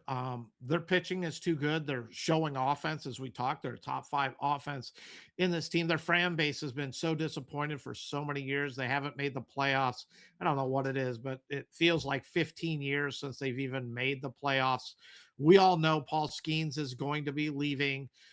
We watch these small market teams lose these players because they don't have the ability or willingness to sign them. So if they can just get that haven't made the playoff thing off of their record for a little bit, reset it, show they're trying to do everything they can to win. I don't, if they aren't buyers here, then you're like, why are we even rooting for you? You have a dominating starting staff when they are right. You have as much depth in that pitching staff as there is in the league. We're scoring runs too, and you still don't want to, as this is management, you still don't feel that you want to go all in and try to compete. I they have to. They have to go all in and do something with this team. And that's a fair volley back to the A's, because nobody knows exactly how all in will John Fisher, the owner, be. Will the A's be, as they stay nice and tight in this American League West, and what they need to do, because this is becoming, as a guy who pretty much watches every game, a pattern for the A's. They either win really big, they lose like last night really big, or they'll find a way to let their bullpen, like 2 nights ago, blow it in a close game, other than the games where they just win. And so here we are with the A's. They are just a game and a half out of first, with the Mariners a half game ahead of the Rangers. And you look at the wild card standing, the A's would be tied right now with Toronto for that third wild card spot in the American League. They're going to host the Angels starting tonight. They're throwing one of their promising pitchers. They have 2.5 good pitchers on that whole staff for the A's. Gage Jump is going to throw for the A's, and I don't have a starter for who the Angels are throwing, Steve. Soriano. Okay. And with the A's, I'm going to start with their building process. Where I went with the Pirates, they need to show it. I think everyone knows the A's are built for when they get to Las Vegas. They have this good young team. They're putting them on the field. There's some excitement coming around. They have to go get pitching. I would be disappointed if the A's pushed their chips to the middle of the table and said, look, let's be serious buyers here, trade off some of our young assets as we want to make a run this year. I don't think the A's will do that, and I think it would be wrong to do that. You want to do the best you can with what you have, but your goal really is the 2028 season, moving to Las Vegas and being contenders immediately upon that move. Tonight's game, great pitching matchup. Is Jump going to continue? His last couple of outings have been really good. Is he the young pitcher we're hoping he is and continue to step up? He's 2-0 in his last 3 starts. He's got an ERA of 2. His whip is 0.87. He's done everything the A's can ask from him outside of his very first start, which is really just the jitters and get going. The Angels, though, I believe their best pitcher is going in. I know Detmers has the solid season, but Soriano's stuff is great. He has the stuff to be an elite pitcher. At times he really is. He's really been struggling as of late. He is 8-4 on the season. You will see an electric arm if he can keep control and hit the strike zone and pound the strike zone with his pitches. It's going to be a great matchup here. It's in Sacramento. The A's are at home, so I'm curious to see how that ballpark plays, because Soriano, when he starts getting into trouble, like a lot of these young pitchers with electric arms, is he going to be able to get out of it? If he's right, you're going to see a ton of ground balls from him, and that we'll see. If the A's are just ground ball to short, ground ball to third, ground ball to second, you will know he is on top of his game. One more, Steve, we should talk about. How about them Giants? The San Francisco Giants have won 3 in a row. And they have really widened that lead. They're now 3.5 games ahead of the Rockies for the worst team in Major League Baseball. They're wrapping up with the Braves today. They're in Atlanta. The Giants are throwing Landon Roop and Martin Perez for the Braves. Sorry to rain on your parade, but physically rain on the parade, as this game has been postponed due to weather. I think they're going to make it up in August 20th, August 21st, something like that. But big day for the Giants. I mean, they play the Dodgers really well. They play the Padres well. They go into Atlanta and essentially sweep the Braves, but they can't beat the teams they're supposed to beat. That's where the problem is. And watch, the Giants are going to do just enough to tease you to go, well, you know what? We could catch the Padres. We can catch the Diamondbacks. You know, we got the pitching, although their bullpen is awful. I get on their starting staff, which has really struggled with a couple of those guys, but their bullpen has been terrible this whole season. But their offense is starting to hit. You see Adames starting to hit, Chapman, Eldridge. I go on and on about him all the time. Devers is one of the things with Devers, though, and I got to keep this in mind, and everyone does, is Devers fit wonderfully in Boston and Fenway Park the way it was, the way he could go to left field, off the wall, over the wall. He's really having to adjust there. You see he still has the doubles. I think he's leading the major leagues in doubles. He's got like 23, 24 doubles, but you're never going to get the power like he had with the Red Sox, and I think that's a big disappointment. You just got to get some average there. That's where I kind of rip him apart a little bit. When he's hot, he can carry a team, but he's not going to carry a team like he had in the past, because he's not going to hit for that power unless he changes his approach and his swing to fit the Giants ballpark as opposed to Fenway Park. So watch, the Giants are going to do just enough to tease you. They're going to stay in it, and they're going to go out and be buyers, hoping they do something well, and they still won't get there. And right, and the timing of it will time in perfectly if it's going to happen to the way the Giants have been all year. It's starting now. This is the slow burn. 3 in a row, 7 out of 10, 14 out of 20. All-star break, trade deadline's coming, and then you start doing what you said. Look, we were only whatever 2 games behind the Padres, and they make the trades, they go all in, and then they crash back. That would be the Giant season in a nutshell. It would the be. way it's gone so far. Have a great day. We're back tomorrow. This has been a presentation of the Rob and Steve Sports Show, brought to you by the Rad Network and is copyrighted by the radnetwork.com and Williams Broadcasting for the private use of our audience. Any reproduction, accounts, or descriptions of whatever Rob and Steve just talked about without the express permission of the Rad Network, Williams Broadcasting, and Rob's really mean lawyers is prohibited.